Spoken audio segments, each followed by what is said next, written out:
Good morning, good afternoon to everyone who's tuned us. This is the second panel, and I hope everybody's having a good day. I'm gonna let my panel introduce themselves, and I'll start with Myra. Hello, everybody. My name is Myra, and I'm a board-certified behavior analyst based in United Arab Emirates. I'm really very excited to be here, and thank you, Ruth, for inviting me. Thank you. Thank you, Myra. Well, my other colleagues are having difficulties with technical problems. We're gonna go ahead and have Robin introduce herself. Hi, my name is Robin Williams. I'm also a board certified behavior analyst and have been for the last 22 years. I'm here located in the States in Central Florida. All right, thank you, Robin. So we're gonna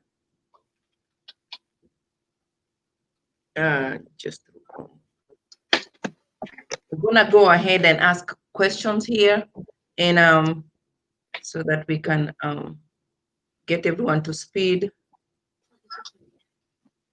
Give me 1 minute. So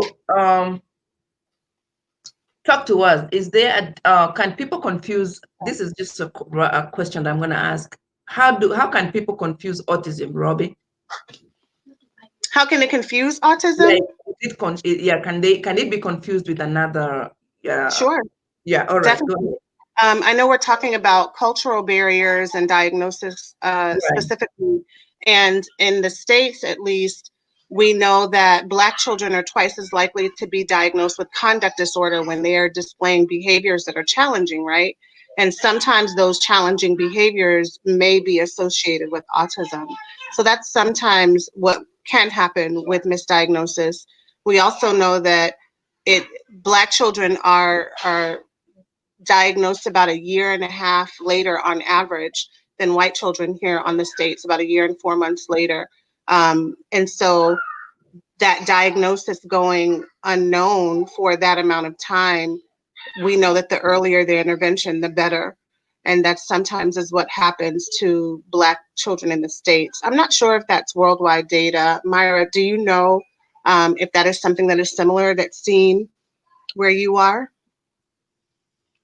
So it's very interesting because I was reading this article just yesterday. I will be posting a link later, which actually said that, yes, Black African children are diagnosed later. And I think it's also like a cultural thing. It really takes people time to accept that, I think there's something different I see with my child, or my child is talking late, or, so a lot of factors determine. But yes, I do see here people often confuse when children, they just have language delays or they have delayed speech. They're immediately tagged like they're based on their autistic, or they just give them verbal diagnosis, which I think is a problem. And then later when they actually go for a diagnosis, it's like they're not on the spectrum. It's just that they need speech therapy to develop their language. So yeah, I mean, people do often confuse, and I think this also comes from over diagnosing or just verbally diagnosing children without thinking that that can have a bigger impact on families. And I think one way of looking at it also is like, instead of thinking that my child is on the spectrum or something is wrong, one can actually go take proper steps and undergo diagnosis and assessments to really find out what is what are the needs of their child. So yeah, it can very easily be confused. So I'll go back to you, Robin. What cultural factors affect autism in regards to education, language? Oh, we have Queen B. Thank you for tuning in. We were going to be patient, but you can do it. I had to download something else to be able to get in. I was like, I'm like, what? So you can introduce yourself quickly, and then we can go ahead and ask the question. All right. My name is Bahija Shaibani, and I'm a BCBA here in New Jersey, but I'm originally from Ghana. And yeah, so that's me. That's I'm known as Queen B on Facebook. Yes, that's what I Hi. Nice to see you.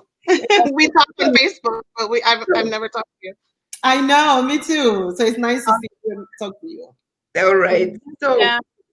we were just starting the first question. How does cultural factors affect in regards to autism? So I was asking Robin to go with education first.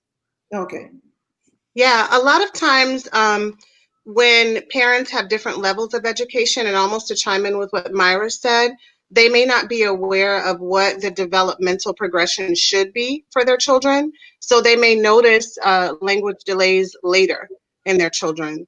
And I think that also, not specifically with education, but just cultural factors and how it relates to the assessments that are used. For example, years ago, and I know that it's looked at less now across some assessments, eye contact used to be a major indicator of autism spectrum disorder. But when you look at children across different cultures, we as practitioners have to be aware that many cultures, a child looking at an adult directly in the eyes is seen as disrespectful. So just those things, or even playing with an adult, is not culturally acceptable or appropriate for some cultures, but that's part of the assessment process. So we have to be aware of what some of those barriers could possibly be to assessment so that we can mitigate them when we're looking at diagnosis. All right. So what do you add to that, Bahija? If I'm saying your name right, or I just call you Queen B. Yeah, no, Bahija is good. What Ruben is saying is true because we are looking at what is socially significant, right? That's what we do. So if we are training or we are teaching a kid eye contact, for instance, what she said, and it's not socially significant, then we're doing wrong to the kid and the family. So as much as we can, education is a key. We need to educate ourselves as behavior analysts to learn about other cultures and their diverse way of living. That is the only way we can actually help them meaningfully. So yeah, definitely education is a strong key. So with Myra, what about language? So I definitely agree 100% with Bahija and Robin about the cultural factors. I'd like to add to the eye contact part. I really agree because most of the Asian families they don't appreciate if they're looking into the eye, and they are taught at from their childhood that they're not supposed to look into the eye to the elders. And I think again, adding to Bahija's point that we need to understand when we get into our home of the kinds for the first time, it's really important that we educate ourselves about their culture. And then before suggesting what is social significant, which we think is social significant, but their culture does not allow for that those points are really important. So educating ourselves about others' cultures is really very vital. Based on the language part, again, it can be it can be a bit of hesitation in a sense, like if we are doing therapy, for example, in English, and again, education and language, I think, go hand in hand. If the parents they're not English speaking, and they are asked to get trained to train their children on a specific goal or target, that again leads to a barrier. But then, and I think our the services, the ABA services, are mostly provided in different languages, but then there is still a way to go for our field. So, for example, in Indian or Pakistani culture, like I know now, a lot of cases in Pakistan where people are not even, they don't even, they don't even speak English. The only language they know is Urdu or Hindi, and it's really very difficult for them to follow through the protocols that the center, has laid for their child. So that is again a barrier in child in teaching their children and their children's development. So yeah. Yes. You want to add to that? Anybody? I know that. Economic status, cultural values. Yeah, we are just talking about all that. Sure. With regards to language, I know that in some of the Facebook groups that I'm a part of with other behavior analysts, one of them I was in the other day, we were asking each other, does anyone know Haitian Creole? I'm working with a Haitian Creole family. And that's what we need to do, is start reaching out to each other as professionals so that we can make sure that we're able to convey the ideas and the procedures of the protocols we've written up for parents. You know, a great deal of our job is parent training, and it's something I'm so passionate about, that if I, as a behavior analyst, am not in the process of working myself out of a job, I'm not doing a good job. So I need to make sure that parents are able to do follow through with the plan and implement the program when I'm not there. And if they don't understand what that is, then I'm failing them in a way. So we can be reaching out to each other. Our field as behavior analysts is becoming more diverse, and we can start to figure out ways to translate protocols into many different languages so that we can at least give them to parents in that written language. We may not be able to speak it or even read it, but if we can give it to parents so that they can read and begin to understand, then I think that that is a big start for us. Bahija, you want to add to anything? It's a broad question. So Exactly. culture, education, economic status, language. We're just discussing that part first. Okay. Yeah, definitely. Language is really a big key too, just as educational other factors. The way we teach our kids and we say we should make sure the instructions are simple and direct, I think we should just do the same for the parents as well when you're training them. It should be simple. Even if they don't speak English, the way we simplify the language will make them understand what we are trying to convey to them. And it'll be easy for both of us. So if we are still using a jargon as opposed to putting it in a layman's language, then we are just confusing them as much as that's the reason why people are drawing back from ABA in essence. They feel like we behave like we know it all by not actually simplifying the language. We are confusing the parents instead of making them understand our point and how easy it can actually be. ABA is simple, but we make it difficult for the parent to understand it. As BAs, I've come across some of my peers who would I'll just look at you. Okay, yeah, we know you know the language, but can you make the parents understand what you're trying to convey and make it easier? Because they have difficult life as it is with their kids. And you're teaching them to actually implement what you are supposed to be doing at home, and you're making it more difficult. So there's a lot of a lot of pushback in that regard when it comes to the way we talk to them and the way we make them understand. Definitely, again, if we don't speak that language, we should find somebody who can translate it. We definitely will have somebody. All we have to do, just like Ruben said, reach out, ask away. Does anybody knows how to speak this language? Can you actually help me out? Even if the person is not a BA, right? The way you explain to the person, you're able to make the other person convey it to the parents and make it simple. So yeah, language is definitely also part of the whole factor of people understanding where we're coming from and how we want them to implement the programs. All right, I see Sumia is back with us. Yes. So Hello. we're gonna have you introduce yourself while we are still talking. Okay. I am Sumia Amrani. I am from Morocco. I am Moroccan woman. I am mother of an autistic girl, adult girl. And I am the president of the collective Autism Morocco, which is a national network of NGOs for parents with autism. So I am happy being with you today to speak about the cultural factor in autism. And thank you, Ruth, for the invitation. Thank you for all of you having me with you. Thank you, Sumia. So we were just talking about the culture. How cultural cultural factors that affect autism. So we were talking on education, language, and economic status. And Robin was talking about it, and Bahija too was adding to that. And I'll have Myra add to that, and then I'll have you add to that too. Okay. Thank you for this topic, because choosing this topic, because it's a very important topic. The cultural factors.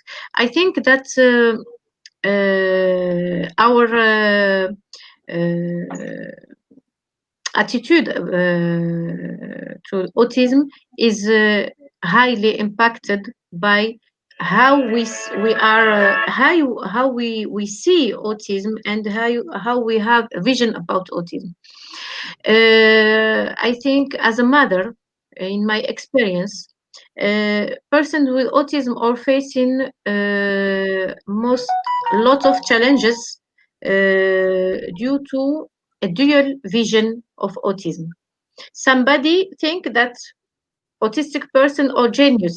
They are very intelligent. They are very clever. They know a lot of things. So they don't need support because they are high level functioning. And other persons also think that autism is severe disability. So we haven't we it's not useful to invest and to make effort for this person. This dual vision of autism im- impacts negatively person with autism and their lives. Also, I think that the level of social economics level for families is also something who impacts a lot persons with autism. Um, in my experience with the families, I see a lot of families who have high level of economic and social situation. A lot of them think that it's possible to cure autism, and they invest a lot of money, a lot of effort to make some treatments, medical treatments, to cure their autistic kids. And in this situation, they lose a lot of time in instead of making efforts in rehabilitation, in education, in support, giving service supports to their kids to improve their ability to in social area, in communication area, in academic area. They lose this time in trying to cure them. But autism, why they think this? Because there is a side of autism, that autism is an illness. We have to, in cultural ideas, we have to fight against this idea. Autism is not an illness, it's a diversity. And this cultural vision is very, very important to take in consideration.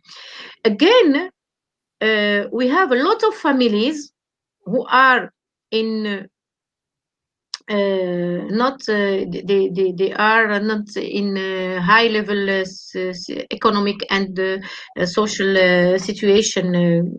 They those families also think about curing autism, but they don't have the same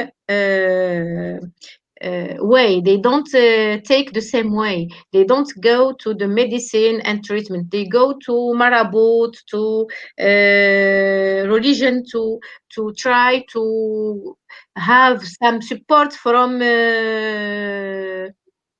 God, from supra. Okay, so we're gonna go with the next question. Thank you, Somia. I'm gonna go with what Robin and Bahija, and Robin will go with this. What learning or adaptive strategy, something that you probably decided to do, changed, implemented, that has worked for you and the parents to help their kids? When I'm when I'm working with families, I always try to focus on naturalistic and incidental teaching um, for as the primary modality to teach any skill. I feel like it's easiest for parents to understand how to find natural ways and accessible ways in the environment to teach skills. I did it with my own children, just pointing out different things in language, colors, letters, numbers through play, a very much a play-based type of intervention for young children. And when I work with families in that way, it seems less daunting. It makes it easier for me to use the layman's language, like Queen Bee was saying. That is my whole entire goal as a behavior analyst, is to simplify the ideas around applied behavior analysis, because it is easy. And a lot of times when you work with families, and particularly when I'm working with teachers, they don't realize that a lot of the instructional strategies that they are using are based in the science of applied behavior analysis. They're already doing it. They just don't understand the words around it. So I try to stick with a very naturalistic and incidental way of teaching and training. It's easiest for me, I think. I feel like it's been easiest to generalize that with parents. All right, I'll go to Myra. Would you add to that? Yes, I think I 100% agree with the generalization aspect. It's like when we train kids one-on-one, and when we ask the parents to generalize those things in the environment, it's easy and it's also fun for them. For example, if you're teaching a child, how to use a schedule to complete, math or other sums during a session, the parents can easily use those schedule and schedule their entire day just by sticking the schedule on the wall and having their child, go about doing one chore from another, and checking those the schedules on the board, and at the end of the day just rewarding them. So schedule is one thing that's really helped with my clients to have them, or to have their entire day organized for their child. Also, like we also use a lot of pre-mac principles. So we give trained parents to use, with children who are very high functioning. So you do this task first, and then you can do your preferred task. So you complete your chore, and then you have your video game time. So a lot of scheduling and using pre-mac principles. Also, like and giving children a lot of choice. What task would you like to do first, and then what task would you like to do later, can also really help children make choice, and then it makes things easy for them. And I think it's also that it's also the client's right to choose what they would like to do first and second, instead of constantly individuals telling them that no, you need to do this 1, 2, 3. So I think choice making, doing a lot of scheduling, those things really help for the clients and also for the family, because they're more accepting towards these kind of things. So yeah, thank you. Oh, wow. Okay, so Bahija, can you add to that?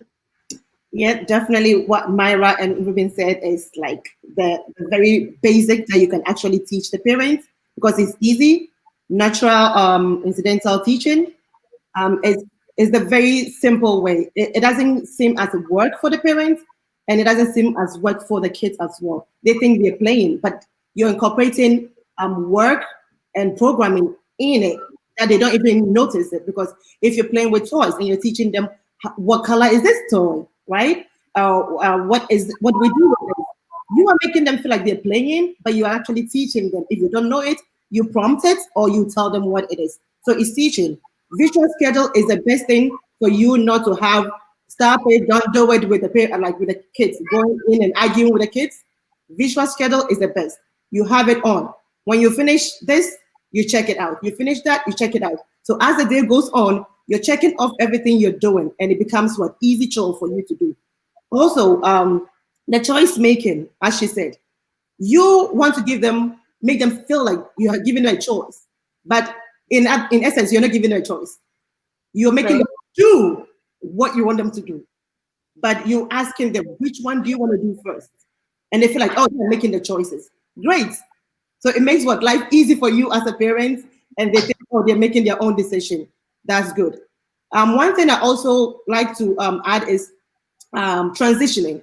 When you know that your kid has problem with transitioning from one thing to the other, the best thing is make them pick something that they will go into the next phase of what they're doing if it's not problematic. Okay, if they have a toy they actually love and they're going into another activity, let them carry it. They'll once they get in, it will get to a time they forget about the toy and get engaged in whatever activity is. So it becomes easy instead of fighting them. Oh no, let's go. You're pulling them and they don't want to go. Um, Also, timer is one key. I mean, one thing you should make it as part of the home, because once you have that timer, it's like a prompt, right? You put it on. Okay, when the timer goes off, you're leaving this TV and you're going to the next thing you're going to do. So it's part of them. They feel like, oh, I have to play for 30 minutes and they're playing with it, right? It makes it longer for them than you going in. What time is it? What time is it? You don't go in and ask them. When the timer goes on, you're leaving that to the next thing. I don't have to come and stop you. So all these things are very easy to do. And the language, when you're giving the kid instruction, make sure it's simple and it's clear. You don't confuse them. I want you to do ABC and it's ABC. And that's it. Also, once you put a demand, make sure you're following through, be consistent. If you give up, they're going to learn from that history. And mind you, kids learn very fast that you give in quickly, they're going to learn that. So we should be careful how we deal with our kids. These strategies are just simple and easy to do, so it's not overwhelming for you and your kids at home. Thank you so much. It's really good info you are giving people out there, and I hope they will get to answer. If you have any links later, you guys can always post underneath and let people, you can share what you have and what you know. And if there's any questions, you guys are free to, they are free to get in touch and talk to you. So we'll go to the next question. And give us one idea that can help an individual with autism reduce stress due to sensory sensitivities and to help with behavior. Anybody can go with that question. Okay, so when it comes to sensory, it's really a dicey issue because you might never know if it's actually medical or it's actually sensory. So what you want to do is, first of all, make sure you rule out that medical issue. If it's not something that is bothering the kid medically, then we can come in and then use the behavioral strategies to actually either desensitize the kid. I always feel like desensitization is always good. Some people might not agree, but we are in a world where we have different things coming around you. You can't put the kid in a bubble. So introduce the kid to whatever that is gradually until they get used to it. Don't push it, but gradually introduce them to, if it is noise, gradually introduce that noise to the kid so they are part of it. Because you might never know where you're taking the kid to. And if there's noise, he's gonna flip or she's gonna flip. And you don't want that happening. So desensitization is a key.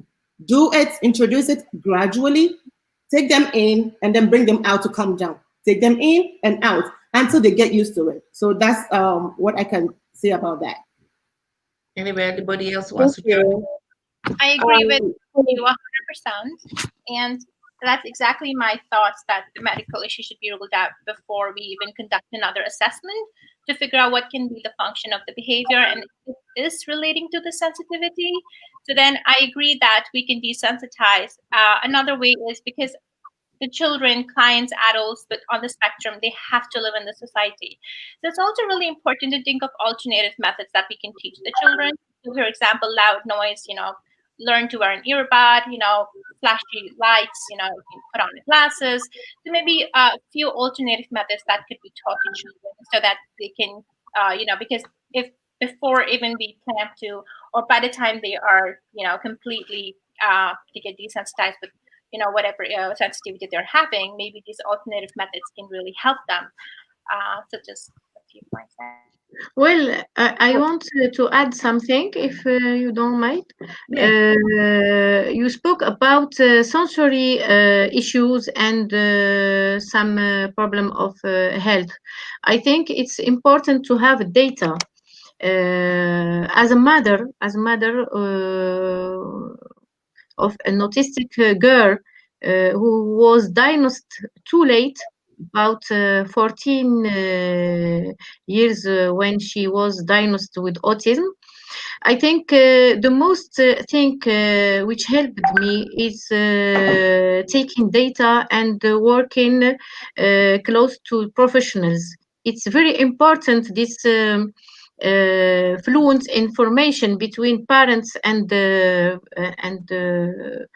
professionals. And also, I think my daughter, as a girl, has a lot of issues for women about the menstruation and a lot of things. So we can't when we see that a girl with autism has some behavior issue, we can't say that it's a behavioral issue. We have to take exact data and to have to discuss with the professionals and to be a fine observer, to observe the person, and after analyze this data. And most of time it's not a behavioral problem, it's a health problem, and then we can move to the sensory problems. I thanking to ABA and PECs, I can help my daughter in the health issue. I think that parents don't see this link between the health issue and the behavior issue. We have to make lots of awareness and more awareness about this link, especially for teenagers and women with teenagers. We don't. There is, I think, there is a lack in the gender issue in autism. There is a specific things we have to focus on them for girls. And in the beginning, some professionals said that my daughter is severe autism, and she is like lost, like nothing to do because of her problems. But um, more we understand ABA, more we collaborate, more we can help her. In Morocco, we are fighting for the mainstreaming of IBA among families and professionals. This is an important thing we can bring to families and bring to persons with autism to improve their lives. Thank you. Anybody want to add to that? And then we'll keep it a little bit shorter. I'm going to ask a question I asked the panel, previous mothers, about diet. What do you think? There's so much controversy about diet. Can you advise parents? I'll go with Robin and then Bahija, Mari, and then Sumia, and then we can try to wrap this up for now. Okay. Over the years in my practice, I've seen all kinds of diets. And amazingly, those diets have changed. I mean, parents who have better socioeconomic status, they've been able to access different diets. I will say that I never recommend a particular diet other than a healthy, balanced one. That is for a family to decide based on their cultural beliefs, first of all, and or religious beliefs, and then consultation with their pediatrician or their doctor. We do know that some children, whether they're on the spectrum or not, show food sensitivities. But my job as a behavior analyst is not directly related to being a nutritionist or a medical doctor. So when parents come to me and say, well, do you think I should try this diet, or do you think I should try this supplement? My recommendation is always you need to talk to your pediatrician, and they will be able to give you the appropriate guidance and direction. That's not my specialty. That's not my field of practice. So it would be unethical for me to make any kind of dietary recommendation for a family. oftentimes, I have even stopped working with a case if a family continues to change the child's diet, or start taking some wild supplements and believing that this is what is changing behavior. If I see that they are not being consistent with the implementation of the ABA principles that we're trying to implement in the home, because then I don't really know what's working or not working. So I have done that in the past. If a family decides to rely on some uh, supplement or different dietary regimen that I'm not familiar with, but I never make a recommendation on that. I'm not sure how the other professionals feel. Bahija, can you add to that and any myth you had about autism? Okay, so definitely when it comes to diets, as I would say, as a family choice. It's something that you choose as a family. But there hasn't been any specific diet that says it will help in autism, reduction of problem behavior or anything autism. There's no research that is backing that. But if your kid is suffering from something else, because guess what? Autism comes is what comorbid with other diseases, other syndromes too. So if your kid has a deficiency in vitamin E, vitamin A, D, whatever that is, definitely, yeah, get it. But that is not going to help in any way with autism.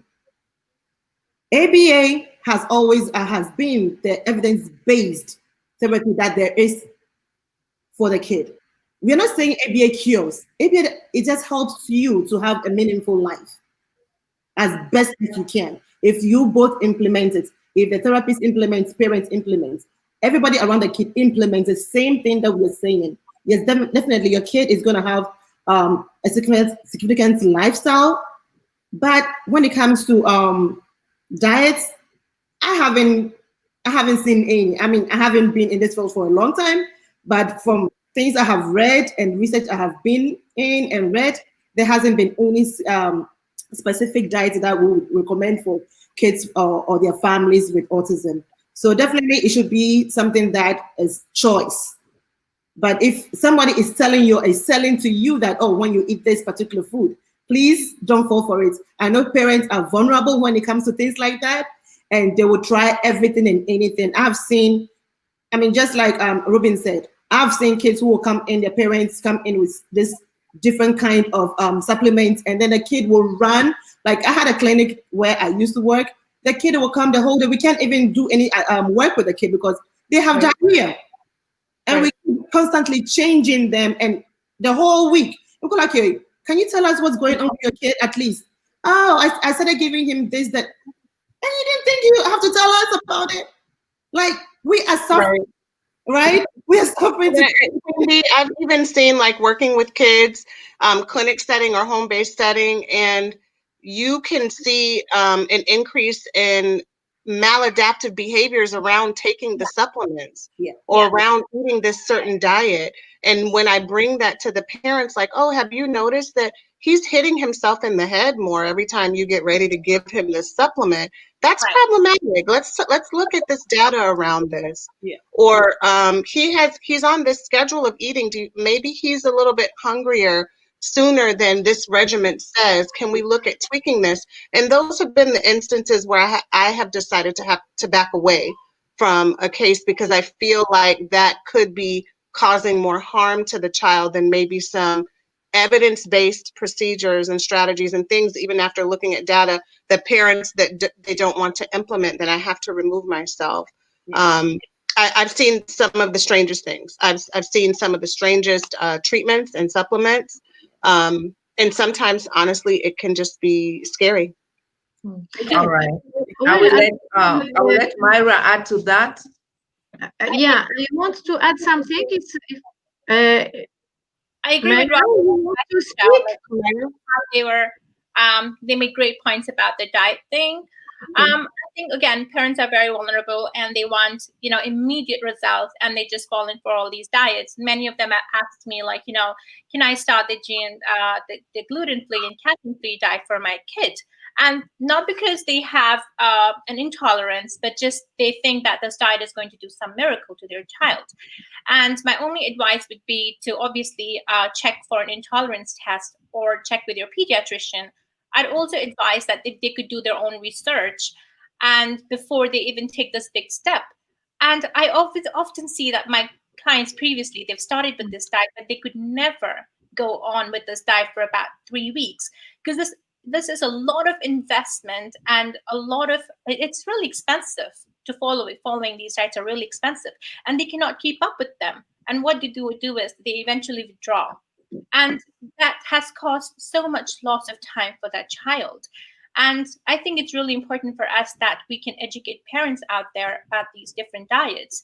Maybe one of the goal for disseminating ABA could also be that, maybe and giving research articles and showing which is the most evidence-based treatment. Like, I will be listing down a few websites after this where we can, just so that people can go and see that which is the most evidence-based treatment, which can work and which does not work. And ASAT website shows very clear that ABA is the most evidence-based treatment, and these diets, they do no good or they don't work for children on the spectrum. So I'm gonna cut you short. Robin had to leave because she had to go somewhere, so she had told me she will leave exactly 11. So yeah, that's why she's not here with us. So we'll excuse her because um, we will have another time with that. But yeah, so Maria, you can go ahead. Yeah, okay. Well, as a parent, I want to give my side also about this issue of this topic of diet. I think we have to give two advices to the families that diet is not a cure for autism. Diet can be a support, a health support, if there is some issues with gut or something like this. And we have to make exams, medical exams, to prove that the child needs the diet. This is the first advice. The second advice, that diet can't be instead of education, instead of ABA, of training. We can't make the balance with the two of these topics, because I see some families that they think that making diet can cure their children and they don't need the ABA. But also, as my girl is on the diet because she has a lot of issues, gas issues, and she needs this. If I don't make diet, she is not good in her health. So I think that is another advice we have to say to families, that the diet is individual. We can't apply the same diet for two children. No, That's true. we have Yeah, to work like a team, parents, doctors, and ABA professionals, to adapt the diet and how to implement this diet, because I think it's something I think a lot about. We all need to eat what we want, what we choose, and we don't have the right to prevent our children from some foods they like because we think it's not good for them. We have to make some deals with our child. We have to make some programs also. I think in first time when I wanted to make a diet, to start diet, it was very very challenging for me and for her. And we need I we needed a program of ABA. We needed to make some like we say façonnement in French, for the step by step, not diet today we eat what we want. Tomorrow, nothing. No, Right, it right. is step by step, and in this time, we need a lot of support from the professional from ABA. We have to be open-minded. Uh, Parents and professional, not to say diet is not good or diet is the solution. No, there is no right answer. There is The no right answers, answer. yeah, we have to experience, we have to individualize, and to experiment, and to choose the best and the most effective way for this person, for this individual. That's the most important. I think we have to keep in mind that person with autism are not all the same. They are diverse, and we have to adapt to every person. So I'm What gonna you ask the last question and then wrap it up. Bahija, how important is it for parents and professionals to work together? Because sometimes the parents think that it's 80% professionals, and you'll find that they want to do the bare minimum. So dive into that. Oh, definitely. That's why I didn't say. first thing I always say is buy in, right? Buy Yes, in with the parents. Make sure the parents are comfortable with you as the ABA therapist. Make sure they are able to talk to you freely, and they can tell you their concerns. And within parent training, let them know that these are your kids, or this is your kid. I come in few hours of the day. You have him for the rest of the hours of the day. So if I come in for 3 hours, guess what? The 19 hours is with you, or the 21 hours is with you. So if I'm implementing for 3 hours and I go and I come back again the next day, 3 hours, I go, and you are not actually following through what the implementation is, it's not going to work. To see the effectiveness, I make sure that if there's mom, dad, grandpa, nanny, whoever is around, I include them in the parent training or the caregiver training. I don't take anybody out. Even the siblings, I involve them because they need to interact with their siblings. And if the siblings know how to deal with them, it's easier. The parents, if the parents are not there, the grandparents are there and they implement the same thing. So if we are not all part of it, that's when we have that what we call the behavior contrast. Grandma is actually reinforcing a behavior, and parents are not reinforcing that behavior. So then you have that give and take. One time the behavior is up the roof, the next time then you go like, oh, when you are here, he doesn't do this when you are here. Yes, because I follow through. You do not follow through. Yeah. Right? So yes, if I'm doing it and you're not doing it, we will not see any progress. For us to see progress, we all need to collaborate. Sure. You, the BA, stop being like you are the God. You're not a God. And the parents should not see you as the know it all too, because you're using a language they don't understand. Come down to their level. Not all the parents are educated as you are. Not all the parents understand the jargon you are using. I always put it this way that, example, if your kid is diabetic and you need to give insulin shots every day to the kid, you don't need the nurse to be in the home to do that for you. You as a parent need to know how to do that. So the same way with autism, if I'm implementing something and I'm not there, I need you to follow through the same way. Just make it look at it that way, that your kid needs insulin shots and you are the nurse there at that moment. So you need to learn what I do as a BA and be a BA in your own way. So that's the only way we can actually get the progress and see results, because we are what, results driven field. We need to see something, right. and it makes it more fulfilling and more exciting when you come to the house and the mom says, "Oh my God, you said mama today." You go like, "Yes, I did it." Other than you come into the home and, "Oh, he's still not talking," and you go like, "What are you not doing right?" Because I get him to say some things. How come you're not getting him to say it? that means you are not implementing it the right way. So we should teach them in a simple way, and then they get it. Naturalistic teaching is the best way for the parents.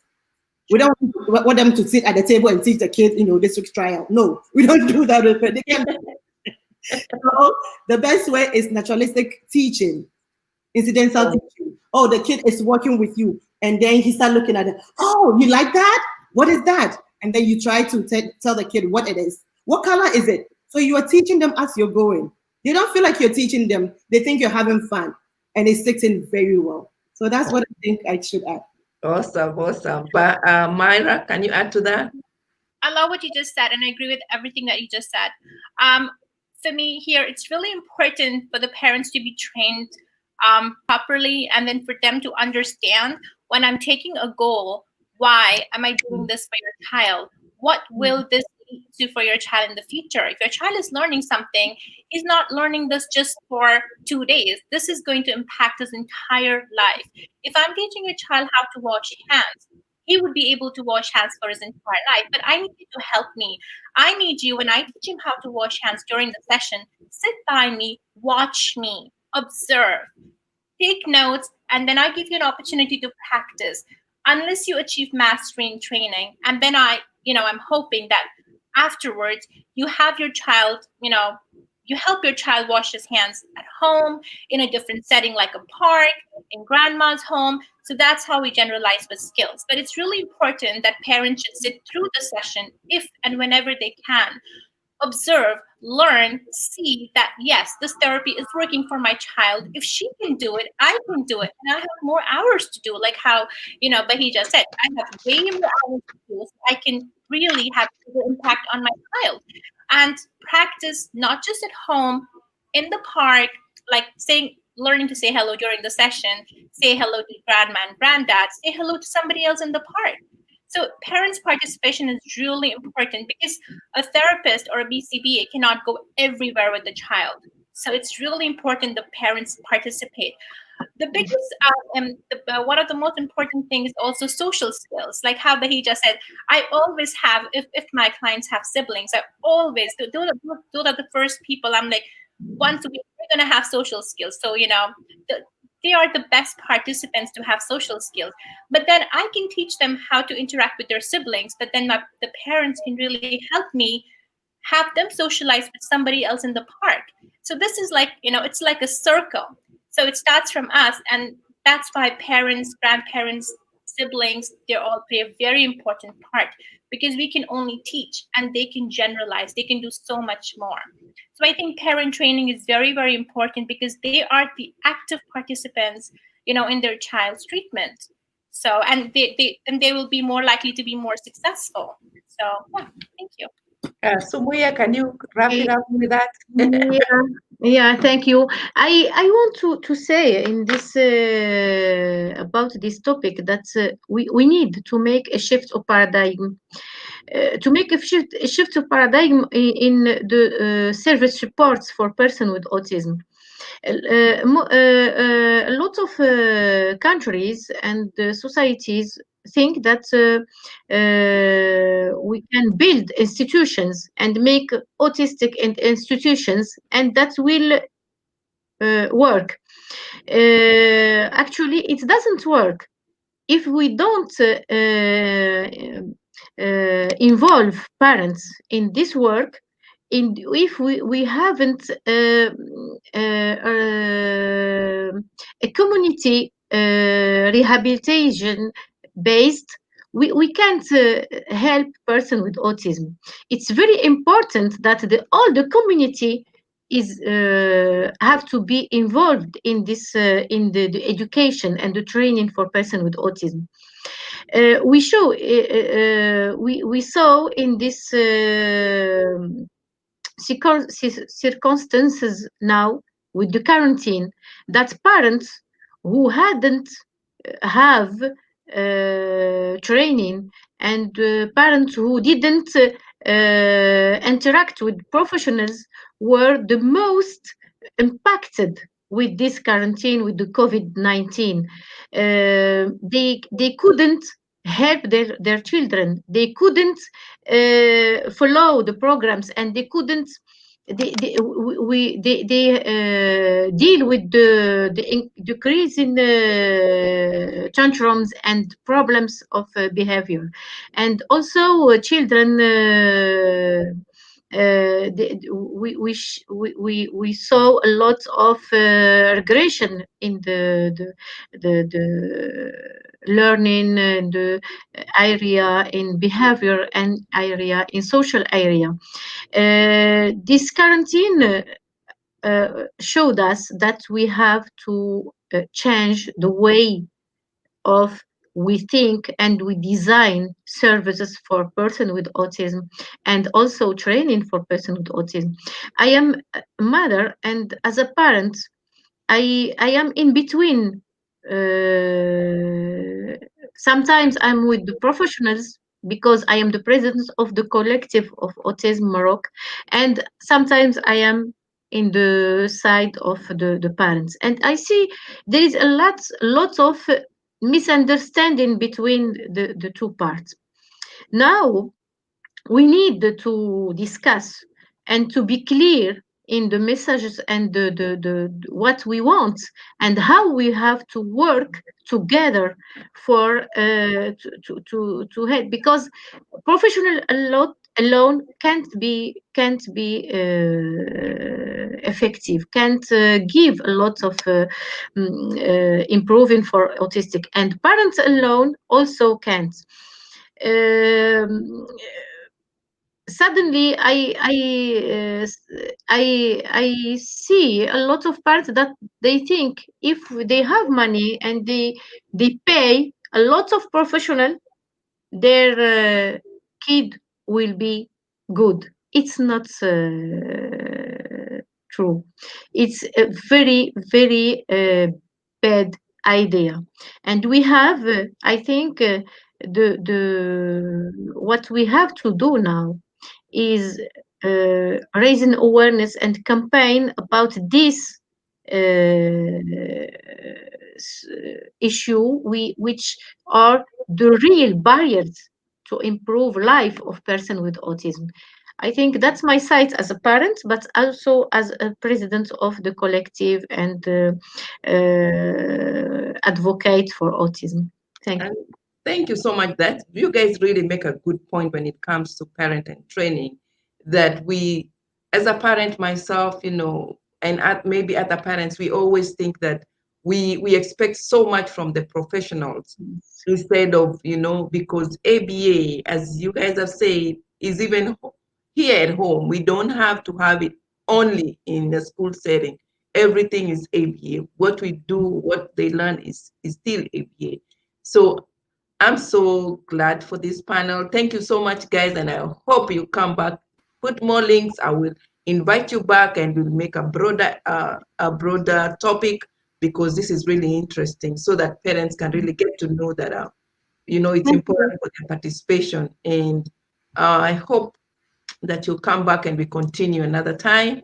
Thank you, Myra, for joining, and Bahija, thank you so much. Sumia, thank you very, very much. And I'm gonna close, but don't log off. We end this program. Just hold on. Then we finish talking 2 minutes, and then we close. Okay. Thank Yeah. you. Bye bye. Bye-bye.